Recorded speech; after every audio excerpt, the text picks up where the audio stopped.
rise for the pledge. Indivisible, with liberty and justice for all.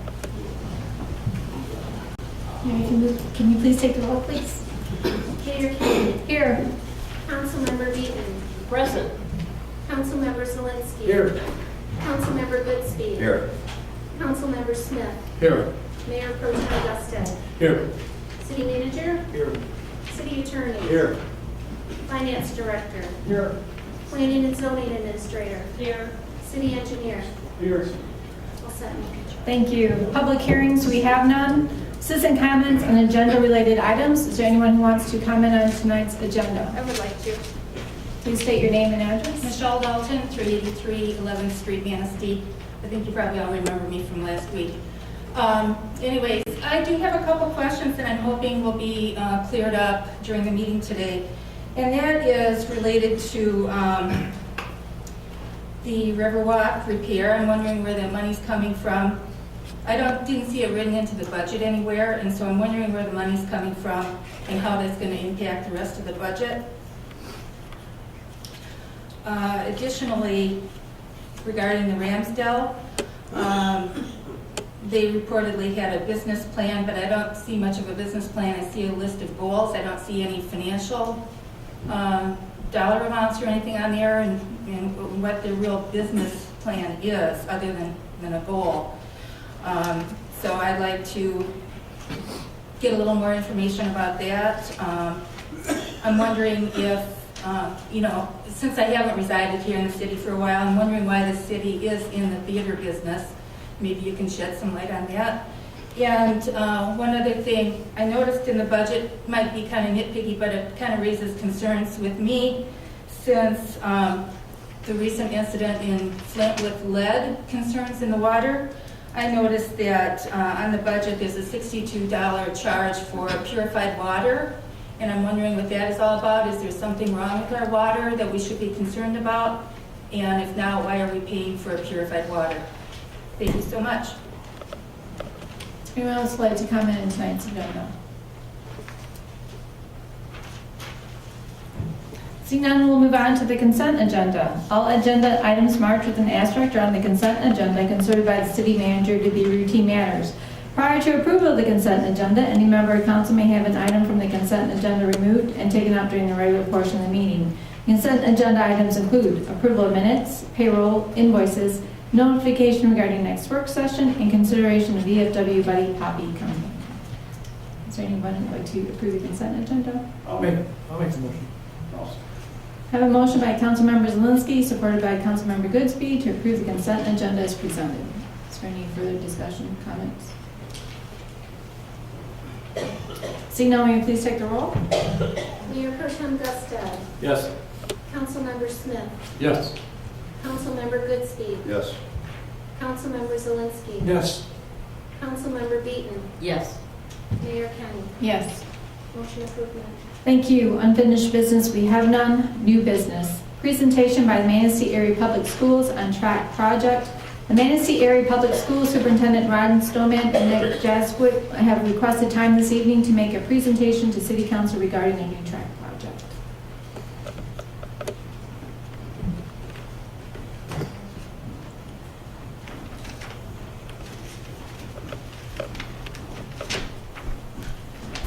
Good evening.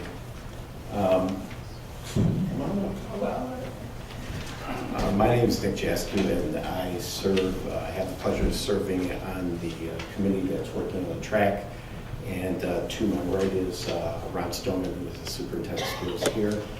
Before we get started, what I'd like to do is express my gratitude to your city manager and his staff for getting us in front of you folks. Appreciate it very much, sir. As you are aware, we are working on a track project, and tonight our goal is to continually give you updates as a council, because it's a very important project to our city, as well to our youth and our senior citizens, as well as everybody in general. And then we'd also like to talk about some potential partnerships with the city in the future, in terms of potentially sharing resources and working together for the better good of our citizens and our children and community health.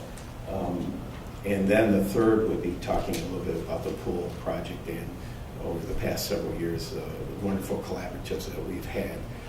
Going back to the track, our goal is to break ground on the new track. It's been a long time coming. We're looking at hopefully sometime in the summer, late summer.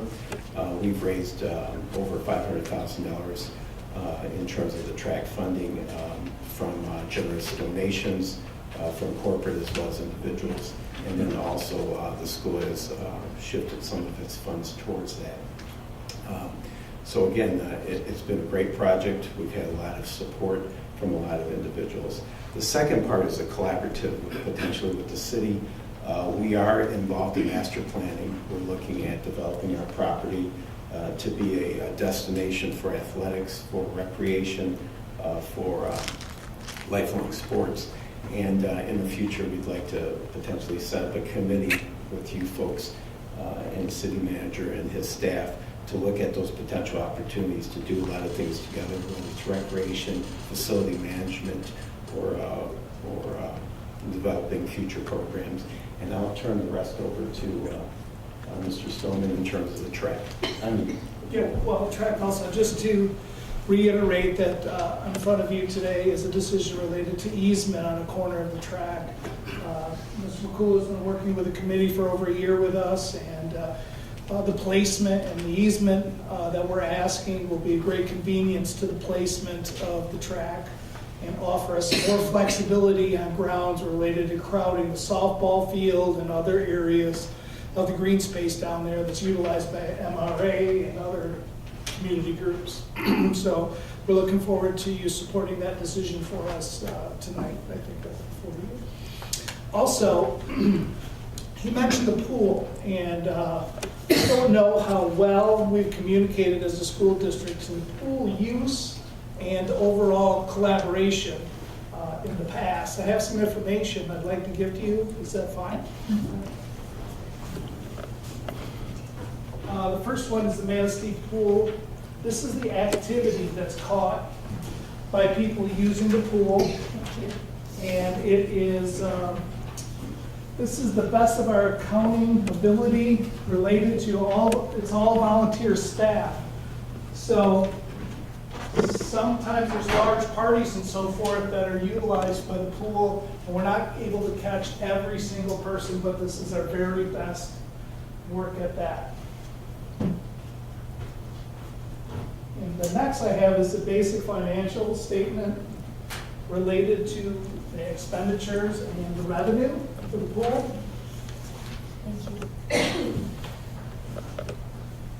And I don't have to explain too much detail, but if you have questions tonight or later, please give me a call and have some contact. The important information here really to me that stands out on this financial is we talk about two true collaboratives in the community that offer a service that singly, none of these entities could afford this service or facility individually. And you'll see those that are listed involving contributions or the income for the pool. And without this collaboration, this asset is not in this community. So first of all, thank you for being part of a number of organizations that are involved in the pool. And I know that your residents take great advantage of that. And you can see that in the participation. So it's increased year after year.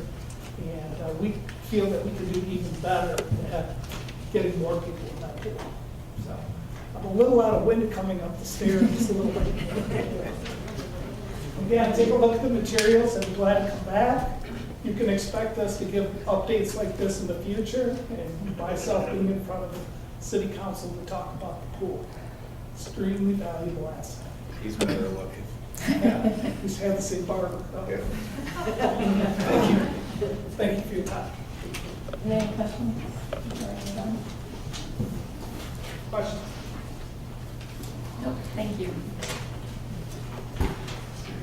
Next, we'll move on to the consideration of a license agreement, construction of Manistee Area Public School track. The Manistee Area Public Schools have proposed a new track to be constructed on school property south of the high school. Regrading of approximately 40 feet of city property east of water well number 7 would eliminate the need for a retaining wall to be constructed. Eliminating the wall would save the project approximately $30,000. The Department of Public Works has reviewed the site and proposed plans and recommends granting the license agreement. The city attorney prepared and approves the license agreement. Is there a motion? I'll make it. I'll second. I have a motion by Councilmember Zelinski, supported by Councilmember Goodspeed, to approve the license agreement with Manistee Area Public Schools. Is there any discussion? Mr. McCullough, is there anything being done other than grading the area? Nothing has been proposed by the track engineers other than just sloping it back away from the track onto our property so that the requirement for a retaining wall is eliminated. Okay, is this in a wellhead protection area? It is, yes. Is there any impact there? There's no impact with this use. Well number 7 is currently out of service. We've got money in the current budget to see if we can test it and get it back online. However, the DEQ is not inclined to give us permission to do that. So right now, I don't see any effect on our water well. Thank you. If things would change, you would come back. We talk about it again. If that well happened to be put back in service someday, the grading wouldn't have any impact on it. The only thing that was of a concern to us internally was when that well gets tested and we dump water out the side of the well house, that water's got to go someplace. But we're 180 feet away and there's plenty of space to do that. I'm talking about I appreciate that information. I was talking about the grading. If what we're looking at changes, you'll come back to us with it, right? If there's any proposed changes, yes. Okay, thank you. Yep. Any comments? I think this is a really good project. A lot of people have been looking forward to. I think the fundraising that's been done has been tremendous. And I look forward to seeing the new track out there.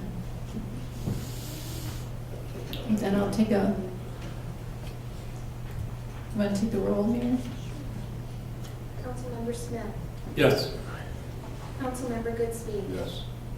Councilmember Zelinski. Yes. Councilmember Beaton. Yes. Mayor Kenny. Yes. Mayor Pro Tem Guston. Yes. Motion approved. Thank you. Next, we'll move on to the consideration of draft master plan for review and comment. The City of Manistee Planning Commission has been working on a new master plan since 2013. The plan has been drafted using information that was received at visioning sessions, online survey, and charrette. The planning department was hired in 2015 to prepare all the maps and finish the document. On May 5th, 2016, the Planning Commission performed their final review and is now submitting the draft to City Council for review and comment as required under the Planning and Enabling Act. Is there a motion to approve the proposed plan? I'll make that motion. Second. I have a motion by Councilmember Smith, supported by Councilmember Zelinski, to approve the proposed plan for distribution to public for review and comment. Is there any comment?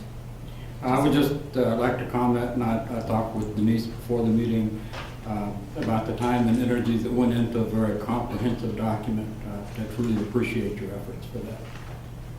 I'd like to concur that. Obviously, I served in the city planning for 6 years, and I think we started that project back then almost 9 years ago. So I commend you for the diligence and good and efforts to pull that through. So thank you, Denise. Any other comments? Seeing none, will you please take the roll? Councilmember Goodspeed. Yes. Councilmember Zelinski. Yes. Councilmember Beaton. Yes. Mayor Kenny. Yes. Mayor Pro Tem Guston. Yes. Councilmember Smith. Yes. Motion approved. Thank you. Consideration of a contract for Riverwalk repairs. Last fall, it was discovered that a section of Riverwalk adjacent to the Riverside Marina Motel has been compromised by erosion. A study was conducted by the city engineer to look at options for the repair. The selected design includes removing the city's concrete sidewalk, backfilling, and armoring the bank with stone. The sidewalk will be replaced along with reinstalling private wooden boardwalk. The city attorney has reviewed and approved the contract. The project was publicly bid with 2 bids received as follows.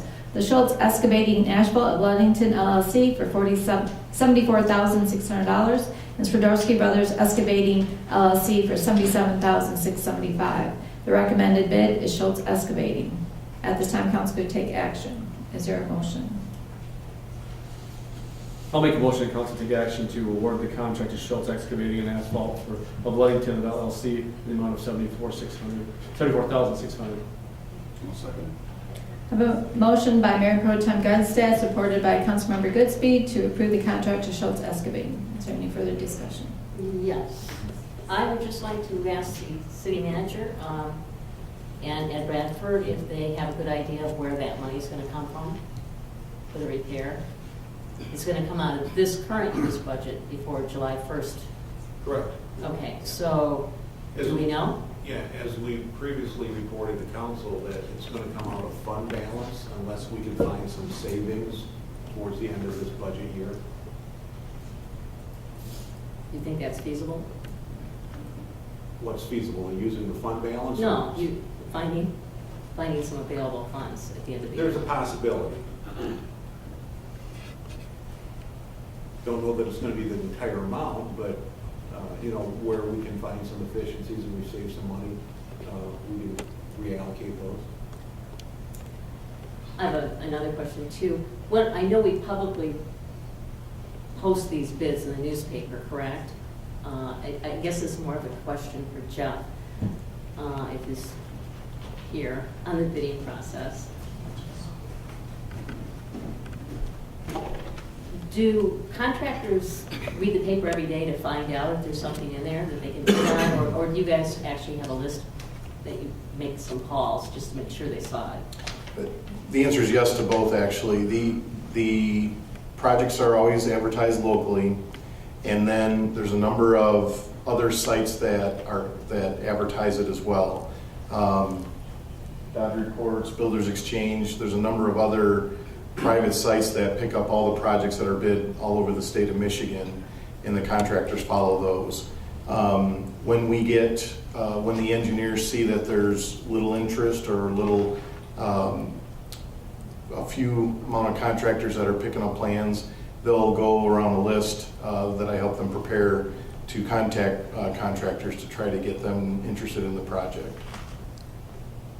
We only got 2 bids, and did you call all the local excavating companies in the area?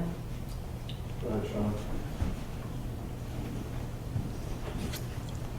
Yes, first of all, we almost on all in the bid process, we will call pretty much all the known excavators or whoever the best contractors are for that type of work.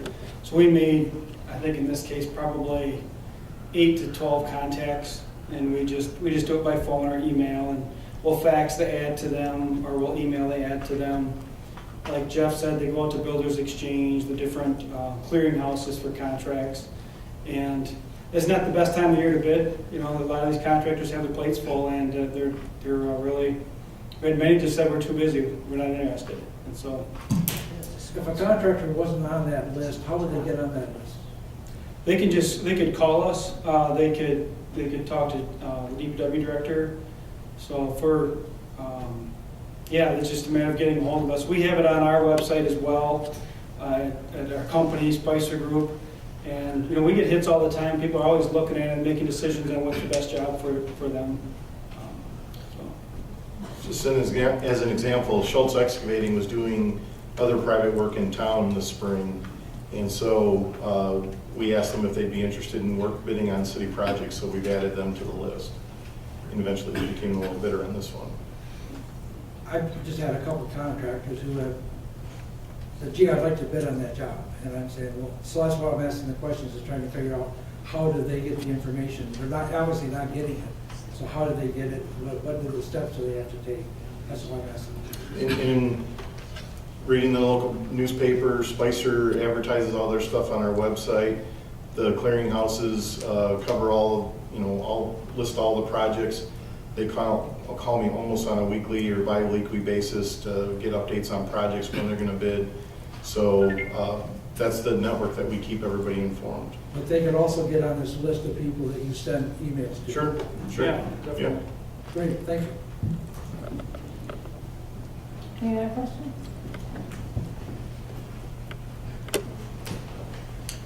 Please take the roll. Councilmember Zelinski. Yes. Councilmember Beaton.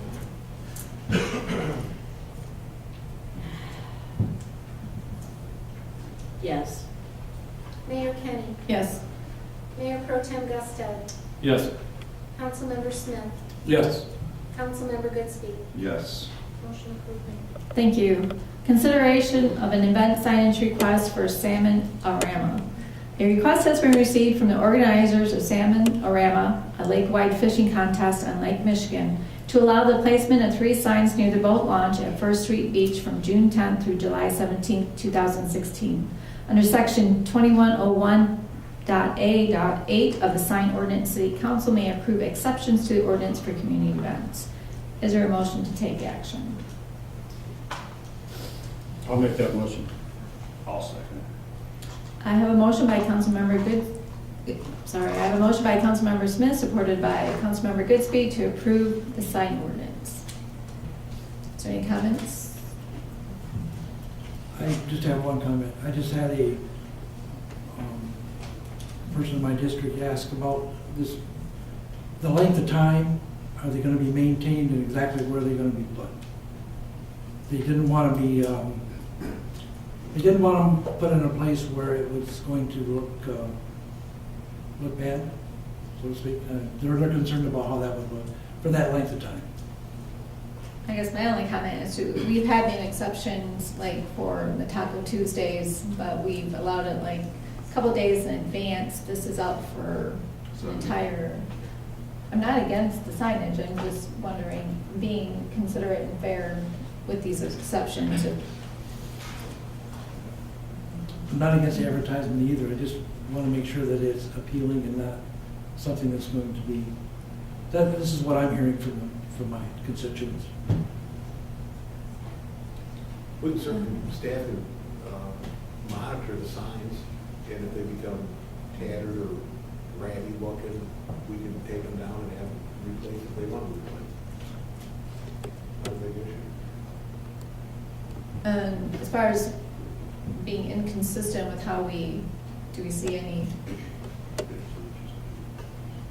exceptions because of this type of event? Just for the length of time, whether. Is there any language that dictates the duration for those signs in that ordinance? We're requesting an exception to allow it To go for a month? for a month.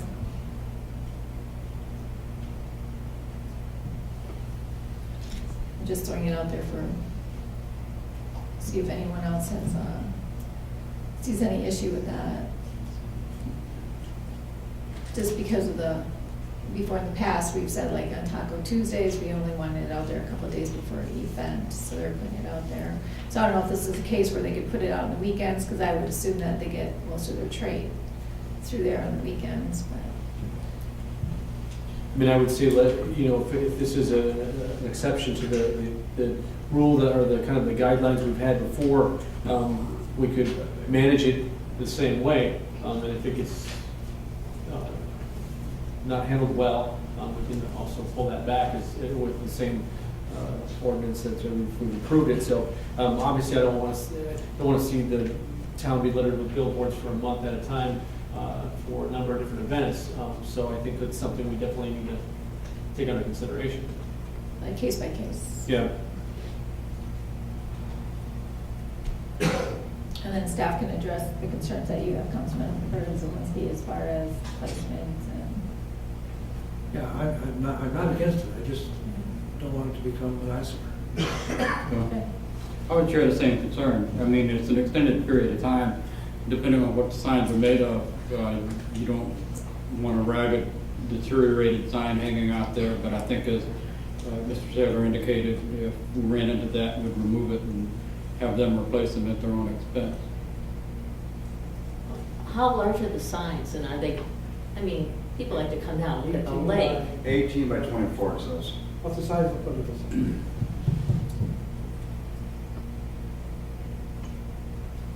Any other comments or concerns, questions? See now, can you please take the roll?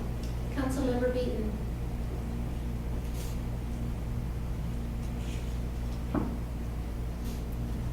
No. Mayor Kenny. Yes. Mayor Pro Tem Guston. Yes. Councilmember Smith. Yes. Councilmember Goodspeed. Yes. Councilmember Zelinski. Yes. Motion approved, Mayor. Thank you. Consideration of entering into a lease for the Ramsdale Theater with the nonprofit corporation Ramsdale Regional Center for the Arts.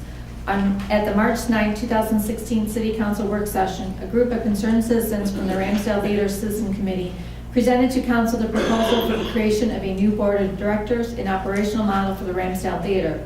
Council consensus was that this was a direction they would like to move in. Subsequently, the city fiscal year 2016-17 budget was prepared and adopted, assuming the Ramsdale would be leased to a nonprofit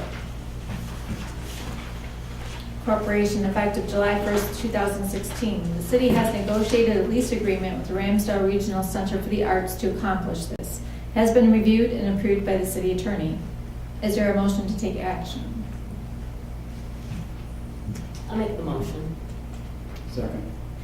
I have a motion by Councilmember Beaton, supported by Councilmember Smith, to enter into a lease agreement with the Ramsdale Theater. Is there any discussion?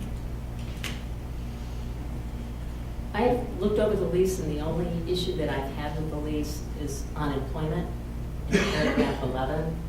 And I'd just like to take some time to hear from Mr. Saylor how that impacts the city when it states that the executive director and I think part-time custodian are going to be city employees through December 31st.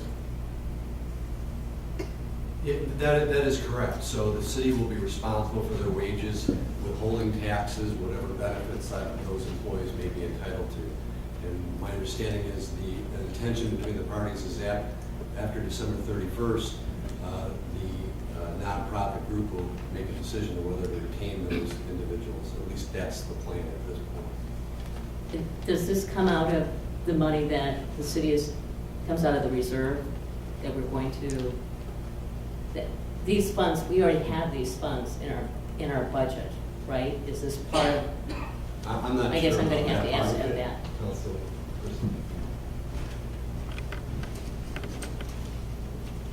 The funds that we'll be paying for these come out of the Ramsdale Regional Center for the Arts funds, and that's going to be a combination of fundraising, ticket sales, and the annual appropriation that the city gives to the Ramsdale Regional Center for the Arts. So that'll be commingled with some city dollars?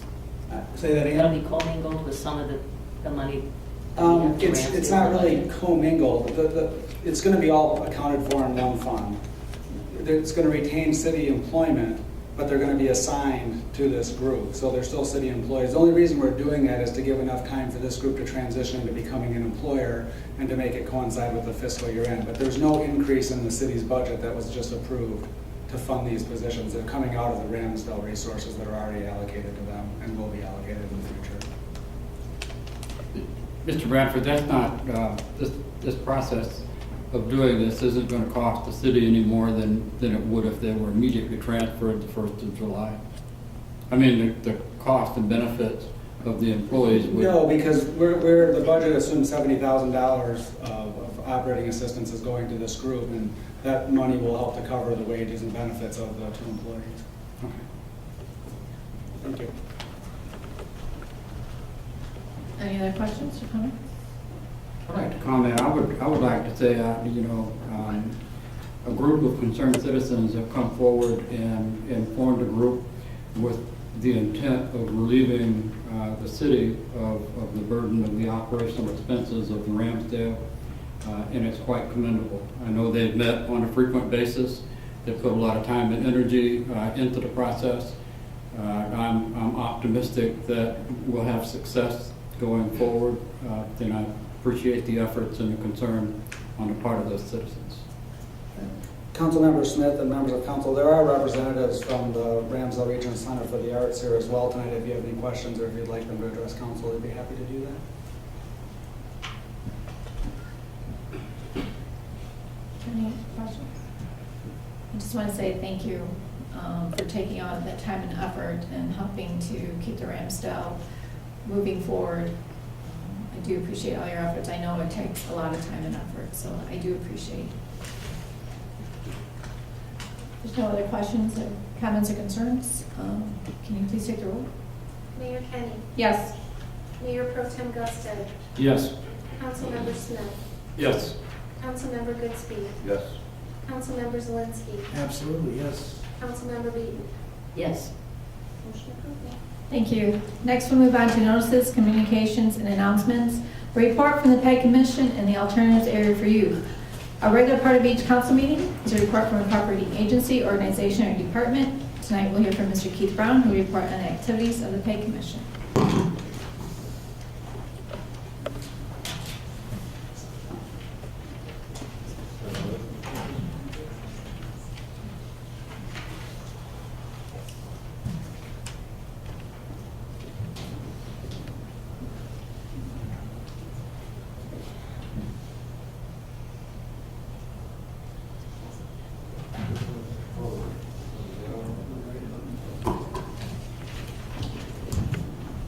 Well, good evening, Mayor and Council and staff. My name is Keith Brown. I'm the Executive Director of Manistee Public Access Television. Before I start my little slideshow, I'd like to say that the members of the Pay Commission are as follows. Barry Lynn is the chair, Dean Cruz is vice chair, Kathy Urban is secretary, Mike Tillson is a commissioner, James Smith is a commissioner as well, and Michelle Wright is our liaison, and my favorite guy is Tom Gagan over there, does most of the work. Okay, let me get started with this. I wanted to mention also that we're working on a strategic plan, although that's not really going to be the name of it, because the way our organization is structured, it doesn't seem to fit very well. So we're working on that through the AES. But right now I'd like to share with you a business plan that we had developed. The vision for Manistee Public Access Television aims to establish the most up-to-date, vital, and sustainable public access television station of its size in the state. Our mission, MPA TV, provides television access for citizens to produce programs of local concern and interest, promote educational and economic resources in the community, and celebrate local talent and initiatives.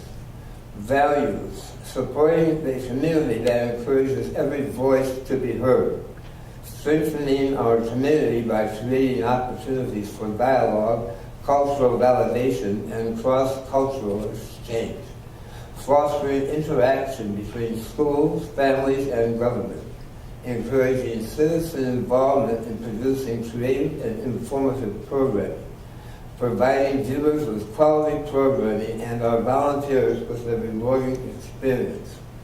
Our goals are, number one, is financial stability. In order to assure that MPA TV continues to operate and improve, we will aggressively explore all possible sources of financial support to secure available funding. Through underwriting, local businesses underwrite approximately 9% of the current budget. We aim to double that number of underwriters annually. Grants, at present no operating revenues are derived from grants. Our goal is to aggressively pursue this funding source over the next 4 years. I'd like to also mention that we do have a sort of a grant. It's through Charter Television, and they have conscripted the citizens of Manistee who have Charter accounts to pay 20 cents a month for the funding of the channel. And that amounts to around $6,500 a year, which is very helpful for the purchase of equipment. In local units of government, public access television stations exist in part to provide citizens with accurate information about actions taken by boards, commissions, and other units of government whose decisions impact their lives. We aim to increase the financial contributions made by such entities to assure that the mandate is met.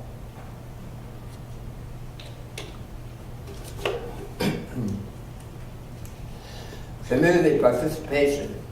Public access television assumes citizen involvement in all aspects of its operation. Over the next 4 years, we aim to increase public awareness to assure that MPA TV truly reflects the interests and needs of the community. Training. In order for community events to be taped for broadcast, people running the equipment need to know how to use it, and we will undertake frequent training workshops for this purpose and actively recruit trainees. These classes will help to augment the number of people available to operate equipment and to produce programs. Program production. The current percentage of locally produced programs aired on MPA TV is approximately 19%. As one of PEG's missions is to celebrate local talent and initiative, our goal is to increase this percentage by 20% annually to reach a sustainable goal of 60%. Volunteers. The behind-the-scenes work necessary to keep public access television running is considerable. At present, all the work is being done and performed by the executive director. Our goal is to enlist community volunteers to share the joy.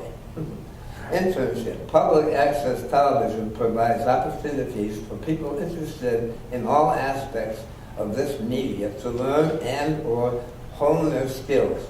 We aim to establish 2 sponsored internships positions annually for this purpose.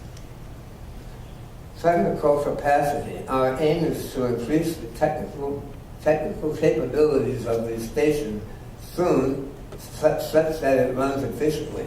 At present, production equipment needs to be totally replaced with a professional-grade system and continually upgrade to keep pace with current technology. In other words, going from analog to digital. Likewise, MPA TV Studios is inadequate and inconvenient. Our goal is to revamp the present location to make it more accessible to the public. The reason that is because it's a classroom and a lot of the times it's being used and can't be used during the day generally. Outreach. The number of people in Manistee County who have access to cable television is approximately 13,000, or at least 52% of the county's population. By launching a marketing and outreach strategy, we expect viewership and community interest and support to grow. Marketing plan by blank. PEG will initiate a marketing plan which, with pending commission approval and available budget, will be implemented immediately. This is what we're working on with the AES. As part of this strategy, we intend to market benefits of using MPA TV to community groups, local businesses, fraternal organizations, local schools, arts and cultural associations, and the like. Cooperative strategy. The PEG is actively soliciting the involvement of local media to publicize the existence of public access television, to educate the community about it, and to elicit support and greater involvement. Community partnerships. Partners with local units of government and community organizations as that PEG becomes instrumental in helping them meet their goals.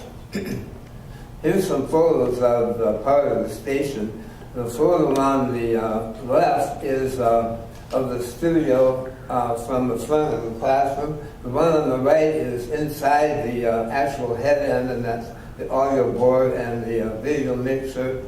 And the bottom picture is one of the head end stations for doing recording of shows in the classroom itself. And here on the upper left is the server, which is a $11,000 piece of equipment, which we've had trouble with in the past. And thanks to the tribe and their revenue sharing, we were able to replace that instrument. And on the right is facing toward that workstation from the stage.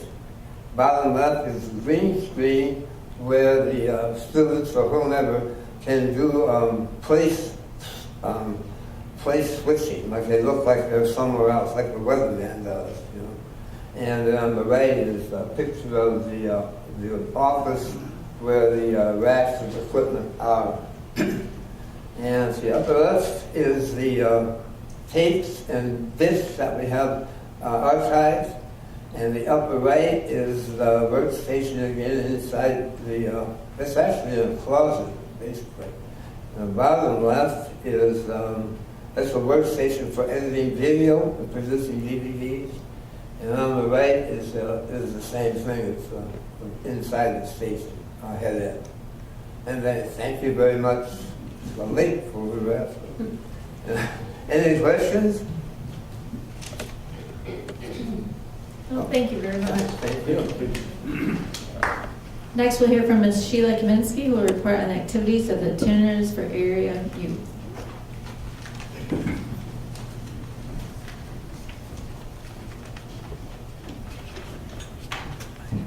Good evening, Your Honor, Council. I have a short video, a 3-minute video to show you. It's sort of January till now, how the Teen Center has evolved so far this year. I wanted to mention to you that we have, in addition to the council funding that we have United Way kicks in a little bit of funding, and we have chosen to do some fundraising on our own. We had a soup and salad luncheon, and we managed to get a chunk of money, and we hope to do that annually to help us with our funding, as well as the dances for the middle school kids that we put on. The value of the Teen Center, in addition to winter ice skating, is for the summer camp for the ARC. They use our building throughout the summer to have their summer camp for their kids. The staircase people use it as a base for meeting before they go on their activities and for coming back for pickups. And a lot of those kids stay around after that. The Baseball Association has again started to work on the field, getting the infield ready and priming the sprinklers so that we have some good games coming up. We hope to be there for them when they get their schedule out. I want to thank the city for working so hard on the ice rink. We didn't have a really good winter, but we did get some ice skating in, and we managed to have about 300 people through that building in the short time that we skated, and that was pretty good. We kept track by tally marks. I also want to thank the city peace officers who respond when we need them for emergencies. If we have a problem that we can't handle, we call them, but they are also willing to come and interact with the kids, to let the kids know that it is a safe place to be when there's not a problem. It's a good place for them to come, and they come around and they cruise by, and that kind of keeps the trouble down there. So we want to let everybody know that we are there to help keep it a safe place for kids to be, and we have the support of the city to do that as well. So I just want to say thank you, and this was our 4 seasons of fun, and we're getting ready to ride. Anything I can answer for you today? Oh, thank you very much. Thank you. Next, we'll have a presentation by the DPW Director Jeff McCula on the road improvements to be funded by Reith Riley Developer Agreement.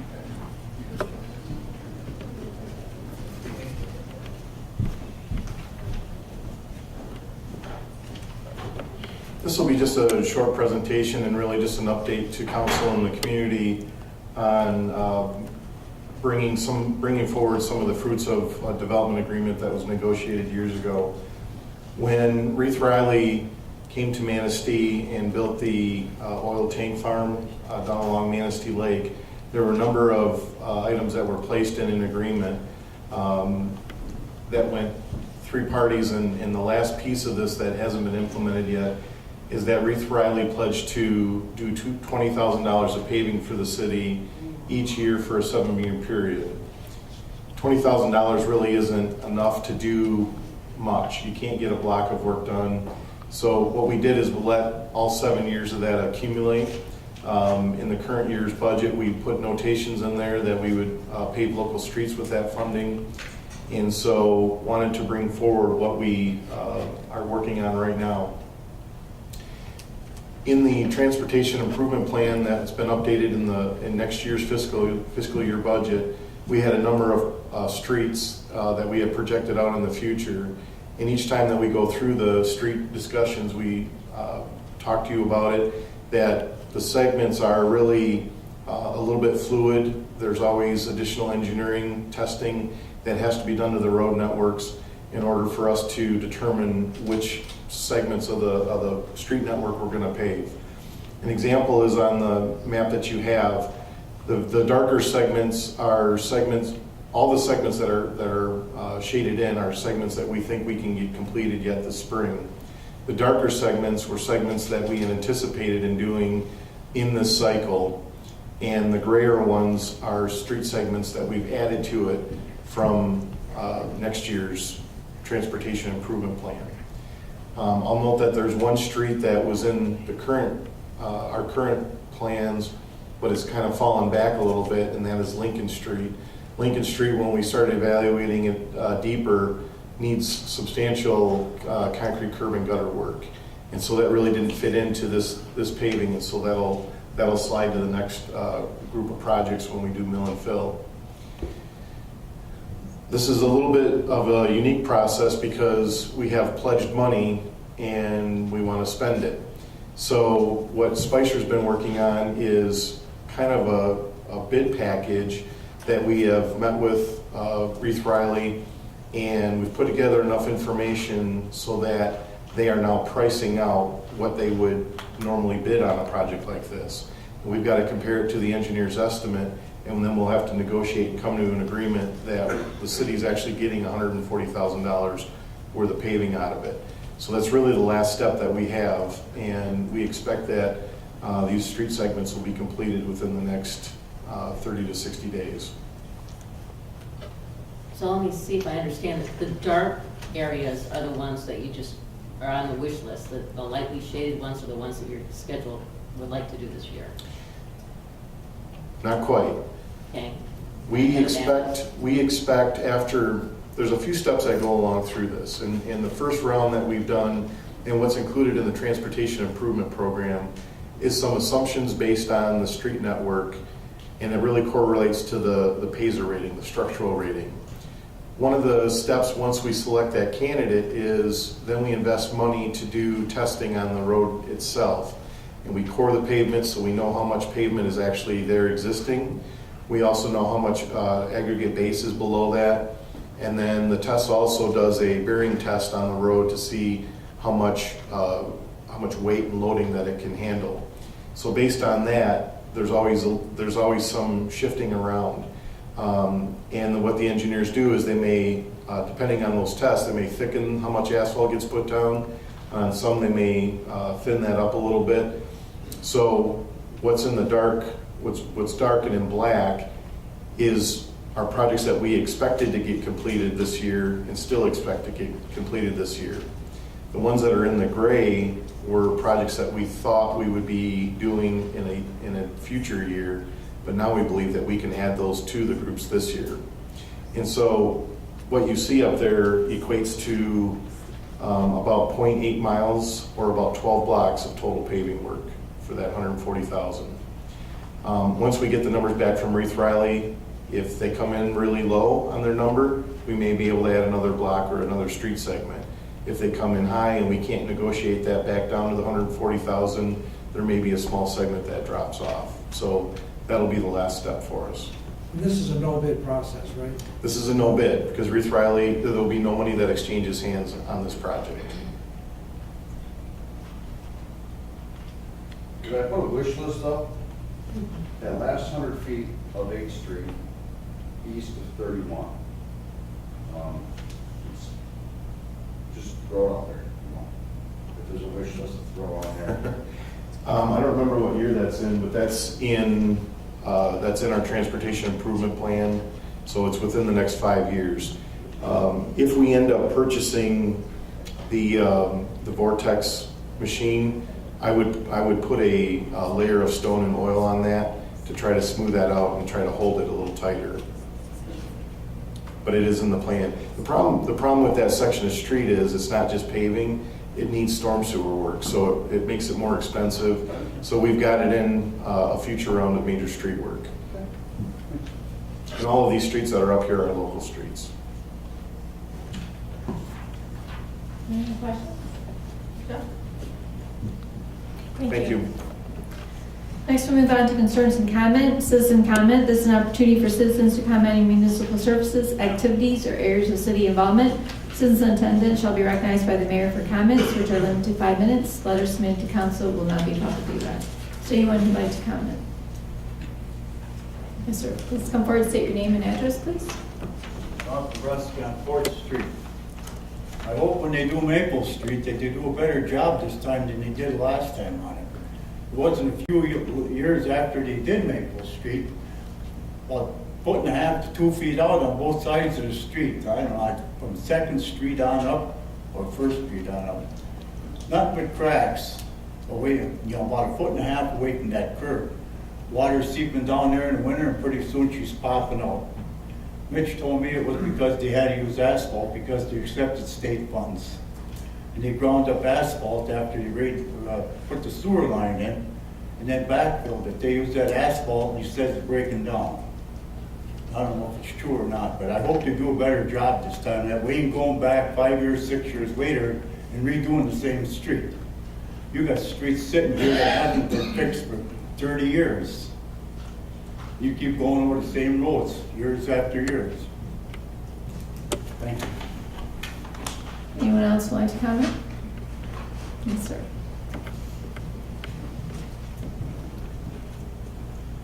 Good evening, Glenn Zarin, 321 5th Street.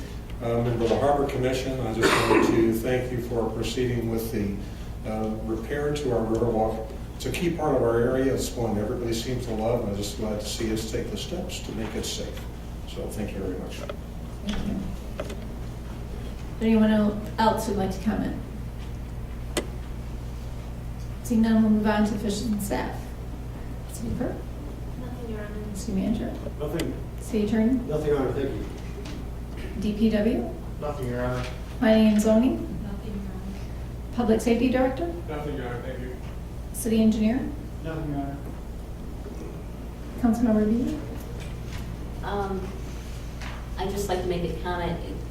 Some of these decisions that we make on council are difficult. We have to decide, if you have no money budgeted for something, but it's a safety issue, you still have to think about the safety first.